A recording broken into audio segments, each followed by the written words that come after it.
জুলাই অভ্যুত্থানের সবচেয়ে বড় চালিকা শক্তি ছিল এই যুবরা। এই যুবদের তারুণ্যদীপ্ত নেতৃত্ব এবং তাদের সক্ষমতার বলে আমরা যে পাহাড় সম জগদ্দল পাথর ফ্যাসিস্ট তাকে আমরা সরাতে সক্ষম হয়েছি। সেই নেতৃত্বের গুণে এই যুবশক্তিকে আমরা সংগঠিত করার চেষ্টা করছি রাজনৈতিকভাবে। যুবকদের সমস্যার সমাধান করে আমরা যুবকদের নিয়ে নতুন রাজনৈতিক বন্দোবস্ত তৈরি করতে চাই। আমাদের এখানে যে রাজনৈতিক বন্দোবস্ত যেটা আছে সেটা হচ্ছে তরুণদেরকে হেলমেট বাহিনী বা পেটো বাহিনী হিসেবে দলের লেজর ভিত্তি করে দলের স্বার্থসিদ্ধির জন্য ব্যবহার করা হয় এই যুবশক্তিকে। আমরা এই যুবশক্তিটাকে সঠিক নেতৃত্ব দিয়ে এবং তাদের সমস্যা সমাধান করে রাষ্ট্রকে পুনর্নির্মাণ করতে চাই।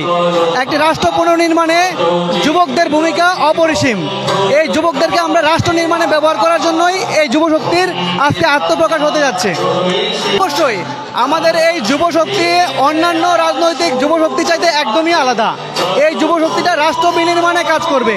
সুতরাং অন্যান্য যুবশক্তির সাথে এই যুবশক্তি সম্পূর্ণ ভিন্ন হবে এবং তারা গণমানুষের জন্য যুবকদের জন্য কাজ করবে।